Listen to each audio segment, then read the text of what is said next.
Hello again, everyone, and welcome back to the next chapter of Midnight for Charlie Bone by Jenny Nimmo. I hope as much as I've enjoyed the book, you guys are enjoying it too. Oh, get into some good stuff, eh? So, after this next chapter, we'll be halfway through the book.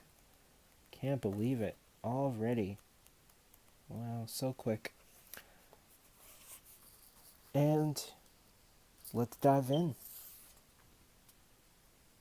The Red King's room. Olivia and Charlie were marched to the door and thrust out into the hall. Now what? Asked Charlie glumly. Let's go to the cloakroom, where we can talk, whispered Olivia. Charlie followed her down the hall and into a door beneath two golden masks, one smiling, the other sad. The purple cloakroom was far more interesting than the blue cloakroom. It was full of strange costumes. Hats with feathers, helmets, top hats, flowers, and masks hung from the walls, while the floor was littered with boots and shoes of every size and description. Olivia kicked off her purple shoes and stepped into a pair of plain-looking pumps. Do you think these will do? She asked Charlie. Charlie shrugged. Don't look so gloomy. It's not that bad. I'm always getting detention. I go exploring. I've already learned some very interesting things about this place. But what if I don't find my cape? I'll keep getting detention. I think I know who's got it, Olivia told him. I went into your cloakroom to look for my rucksack, the one you kindly rescued for me. It was break, and the only person in there was this boy with a long face and droopy hair. He jumped when I went in, and he looked guilty and kind of secretive. He was holding a blue cape. Do you know his name? Asked Charlie. Gabriel something or other, said Olivia. If he swapped capes, you'd better wear his until you can prove the other is yours. Thanks, Olivia. Charlie began to feel more optimistic. I'll do that right now. See you at supper, she called, as Charlie dashed across the hall into the blue cloakroom. When Fidelio came out of the English class, he found Charlie wearing a very tatty blue cape. Glad you've seen sense, whispered Fidelio. Follow me to the blue canteen. Charlie followed. The blue canteen was at the end of several long passages, and Charlie tried to memorize his way by studying the paintings on the walls. It was important to know where food could be found. Most of the paintings were portraits of stern-looking men and women. They seemed to reach back through the ages, their clothes reflecting the centuries they had lived in. He began to recognize names: Raven, Silk, U-Beam, Pike, and Blore. History had never been Charlie's strong point, but he was sure these portraits were leading back to an age when people drew on walls. At last, he entered a big, steamy room that smelled of boiled cabbage. While they were queuing for their food, Charlie told Fidelio about Olivia's visit to the blue cloakroom. There was this boy looking guilty and holding a cape, said Charlie. Olivia said his name was Gabriel something or other. Gabriel Silk, said Fidelio. He does piano. I think he's endowed. He's certainly odd. Odd? Said Charlie. Fidelio nodded at the dinner queue. That's him at the end. Charlie saw a tall boy with a long face and droopy, mouse-colored hair. Which, now that I'm reading that, I think is moose. Moose? Mouse? Probably mouse. We'll say mouse for now. Everything about him looked loose and gangly, even his hands. He seems happier than usual, said Fidelio. Oops, now he doesn't. Gabriel had dropped a pile of books he was trying to carry under one arm, and was having great difficulty in balancing his plate while he retrieved them. I wonder if that's my cape, said Charlie. Mom sewed my initials at the back. She used green thread because she couldn't find any white. We'll try tonight to get a look at it, said Fidelio. He probably won't take it off until then. A plate containing something brown and green was shoved into Charlie's hands, and he followed Fidelio to an empty table. After a few mouthfuls, Charlie noticed that Fidelio seemed to be enjoying the rather disgusting cabbage and leaving the brown stuff. Vegetarian, explained Fidelio. They never give us a meal we can eat. I expect you'd like my mince. Is that what it is? I wouldn't mind a bit. You can have my cabbage. Just as they were swapping mince for cabbage, Miss Crystal, who taught strings, walked past their table. You know that's not allowed, she said with a smile. Charlie had the impression that Miss Crystal wasn't a very serious person. The smell of cabbage was momentarily drowned by her delicious flowery perfume. Sorry, Miss Crystal, said Fidelio, grinning broadly. This is Charlie Bone. He's new today. Hello, Charlie, said Miss Crystal. If I can be of any help, Fidelio knows where to find me. She bestowed another beaming smile on Fidelio and drifted away.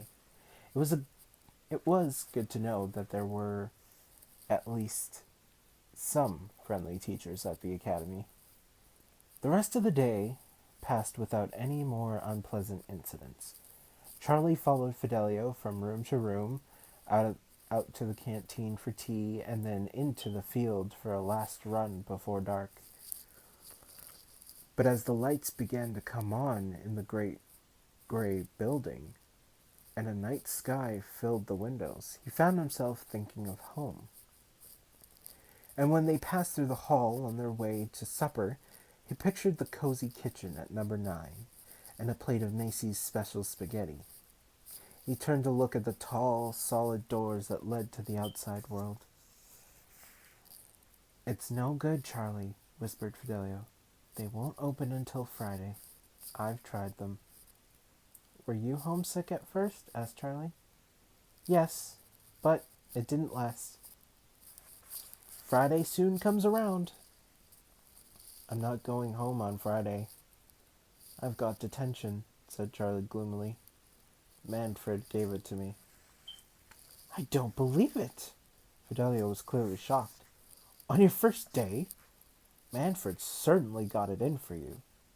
Seeing Charlie's forlorn expression, he added quickly, You're in for a surprise. We're about to meet the whole school, and the dining hall is quite something, I can tell you.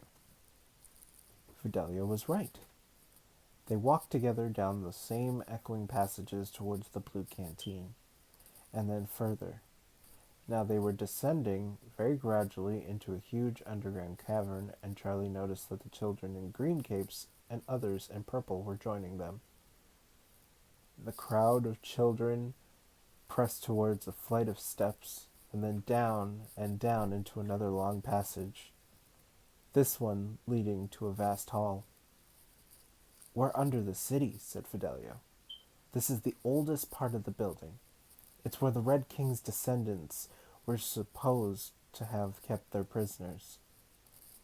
The Red King again. Who was the Red King? Asked Charlie. Fidelio shrugged. He built the ruined castle. That's all I know. I think he was okay, but they say his children were a really bad lot. Come on, we'll be late.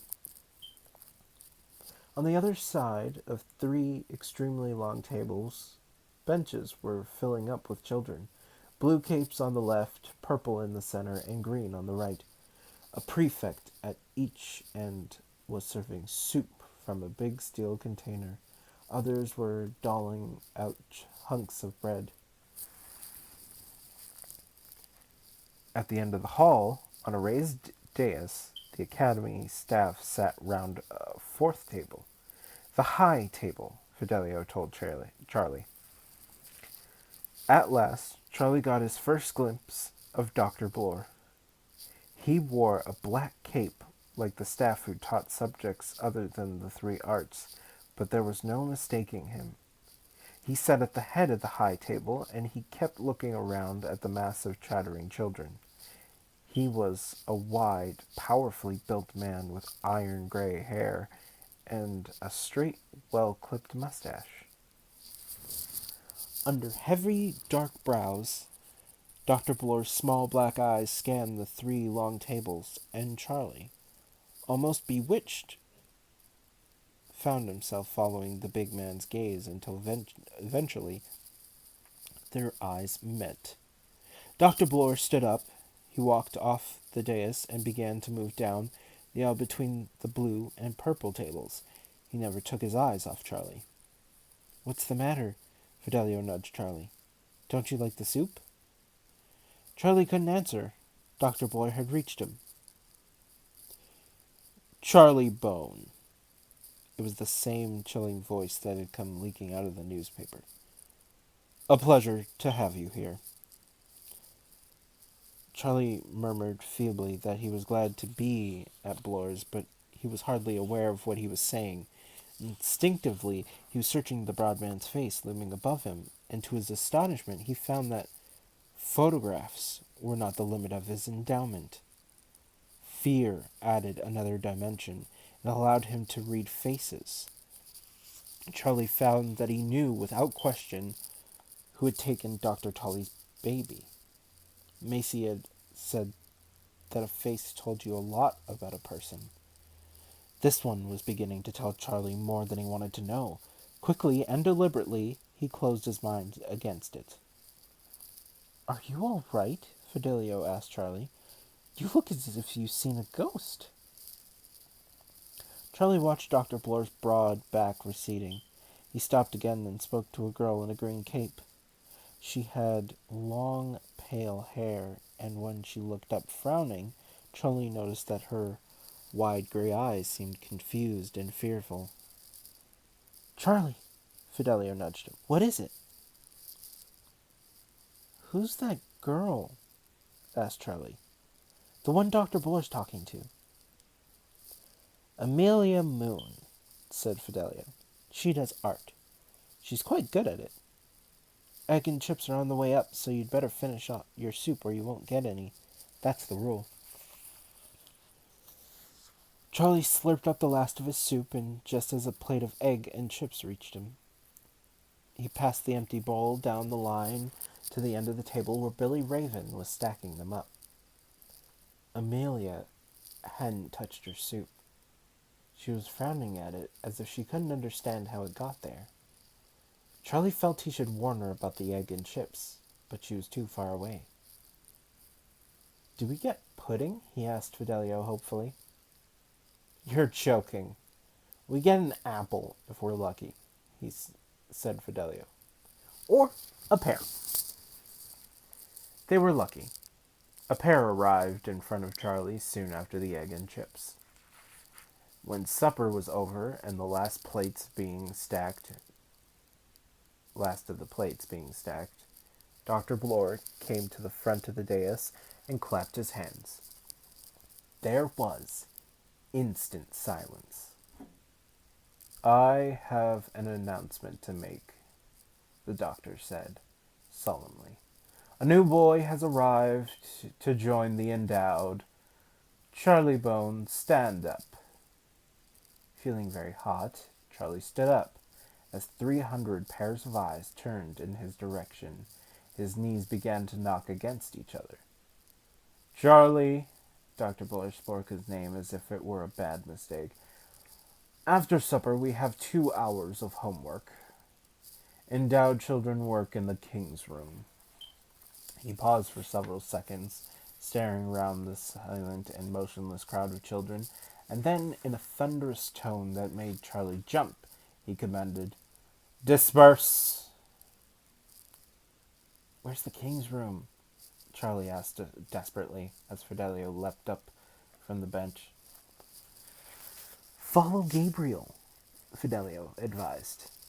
Or Billy Raven. He's easy to spot. I've got to go now, Charlie. We have to be in our classroom in 3 minutes. See you tonight.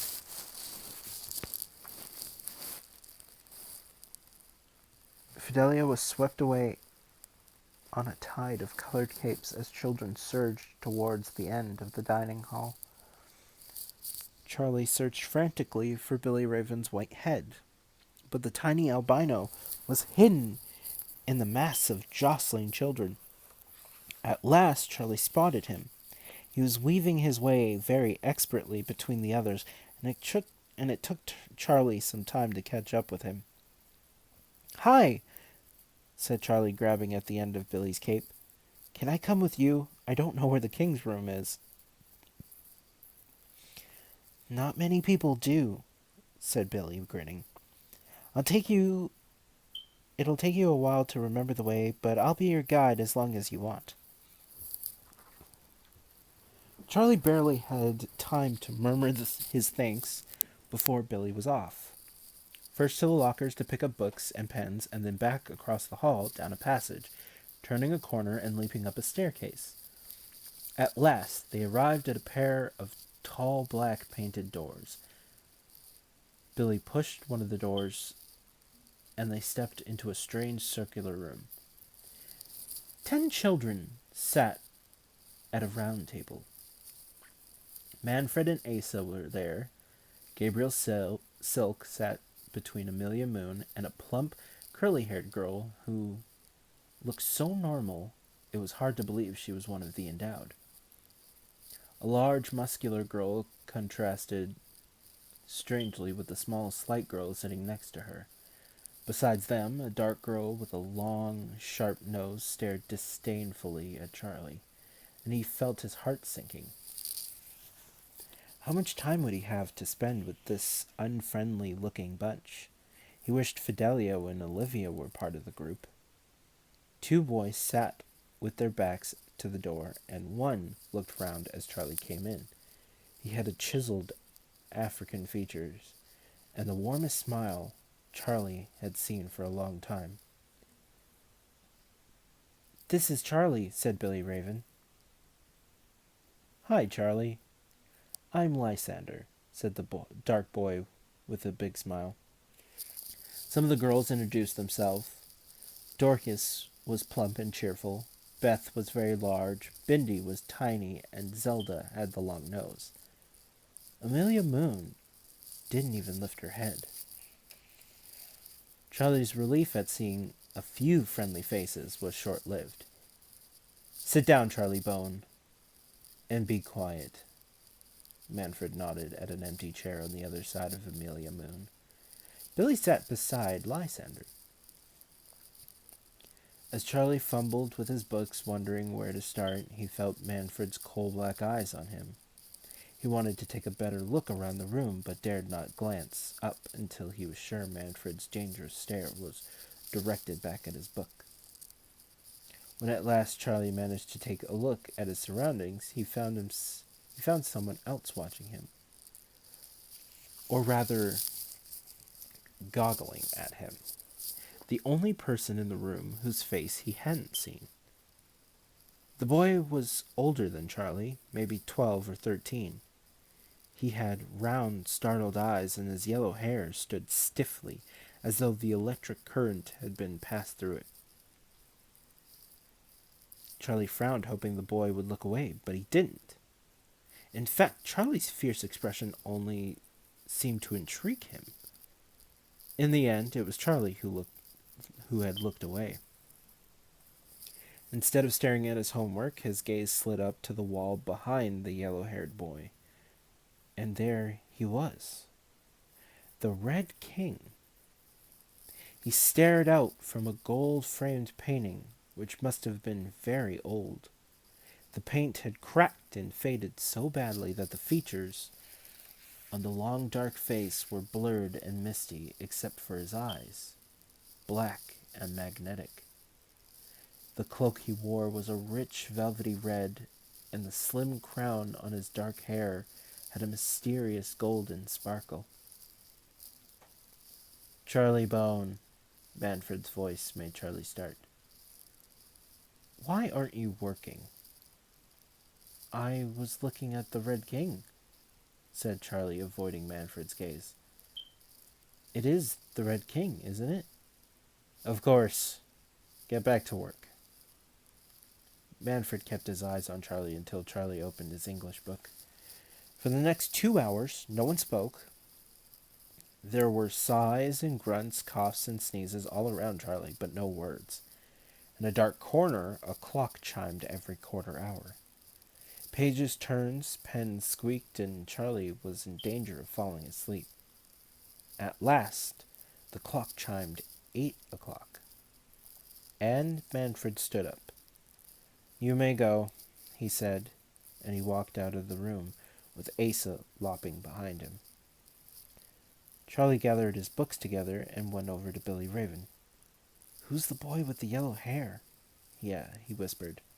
The boy in question had just left the room with his green cape flying around him, as though caught by a mysterious breeze. Oh, that's Tancred, said Billy. He can be a bit stormy. Come on, I'll show you the way to the dormitories. Their journey took them up so many staircases and along so many passages, Charlie began to wonder if he'd ever find his own way back for breakfast. At last, they arrived in a bleak, low-beamed room with bare floorboards and a single dim light. There were 6 beds, placed uncomfortably close to each other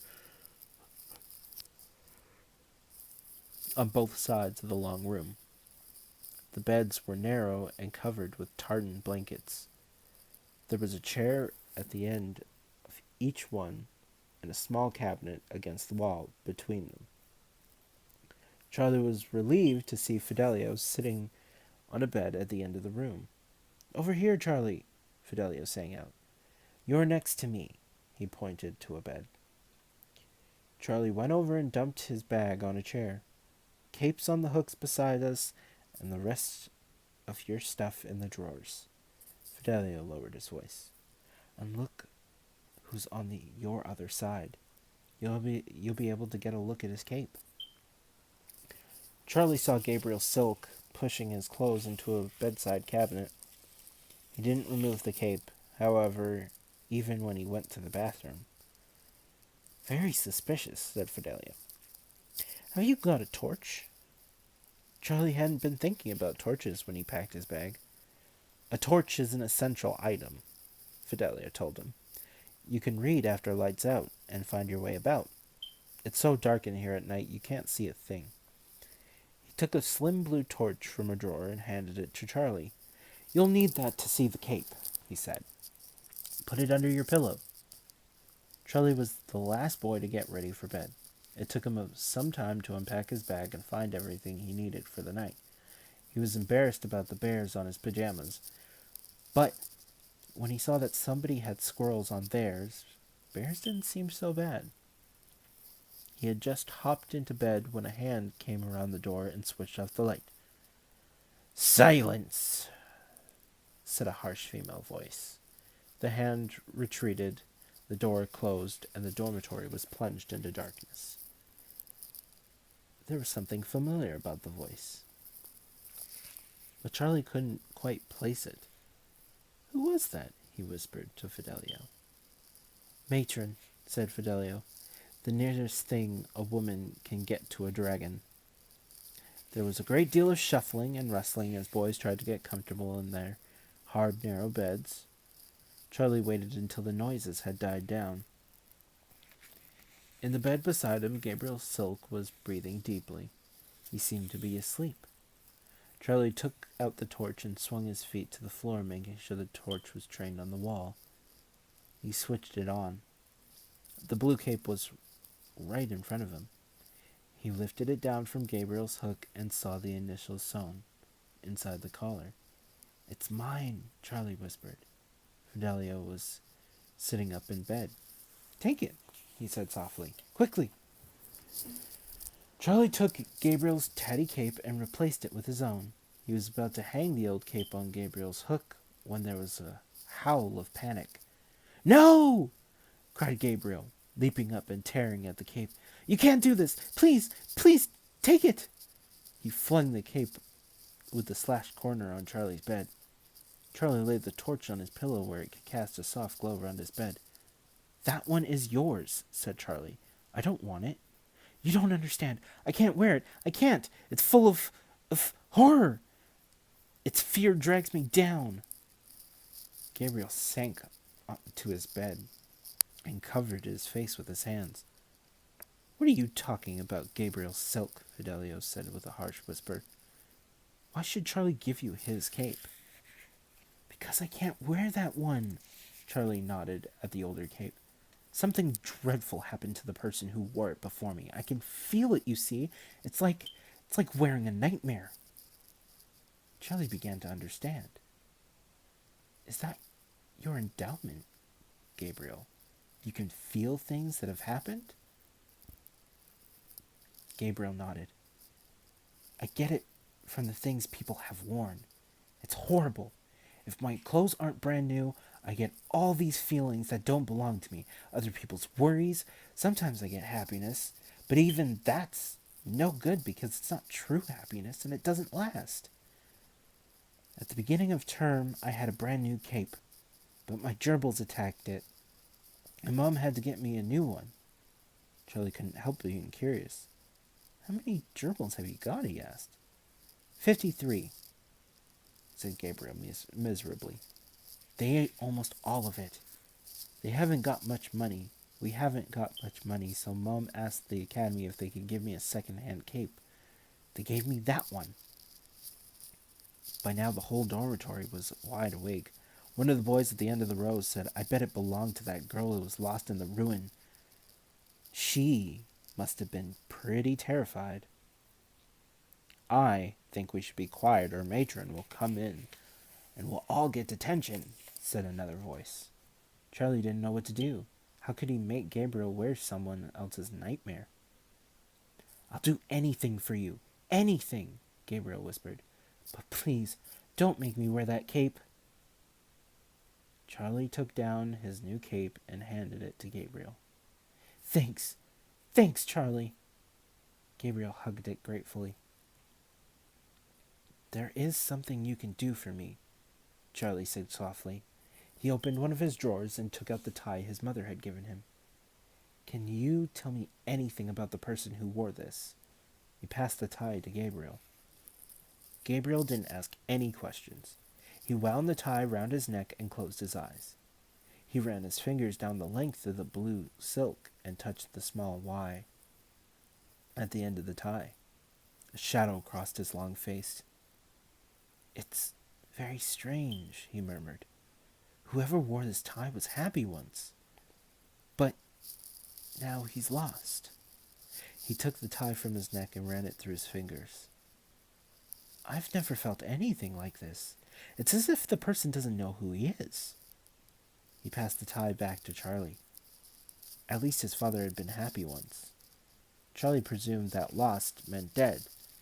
He put the tie in his drawer. He hadn't learned very much. He was about to turn off the torch when a small figure appeared at the foot of Gabriel's bed. His white hair was a pale blur in the darkness. "Can you tell me about this person?" Billy whispered. He put a long blue scarf on Gabriel's blanket. Gabriel sighed, but he didn't object. He draped the scarf round his neck and once more closed his eyes. "Well, this person was always in a hurry," he said. "Here, there, everywhere. He just couldn't stop." He paused. "And now I'm afraid he's dead." He took off the scarf. "Nothing else?" Billy Raven begged. "Didn't he say anything?" "I'm sorry. It doesn't work like that," Gabriel said regretfully. "I don't hear voices, and when people die, the messages get weaker." "I see.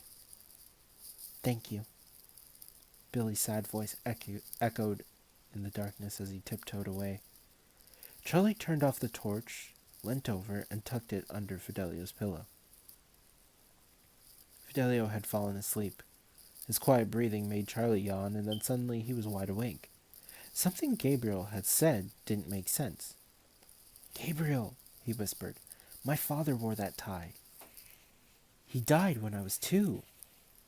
Why did you say he was lost?" "Because he is," said Gabriel's sleepy voice. "Do you mean dead?" "No, I mean lost. Definitely not dead." Charlie stared into the darkness. He listened to the soft breathing that filled the unseen spaces all around him, knowing that he would be lying there listening for hours to come. "Not dead," he whispered. "Gabriel, are you sure?" "Quite sure," Gabriel murmured with a yawn. "Night, Charlie." And that is the end of this chapter. Wow. Pretty exciting, right? Right? Right? Charlie's father's not dead. Oh my gosh. Oh, I love Charlie Bone. The books are so good. Ah, I really need to collect the rest of the books at some point. Make a stop at, I don't know, some bookstore around the city or something. Anyway, as always, thank you guys for listening. To chat or more, you can follow me on Twitter. As always, you know, like and subscribe, and leave me some feedback on what you guys think I should read next. Because I will take suggestions. But again, thank you and good night or good morning or have a nice day for whenever you see this video. Bye now.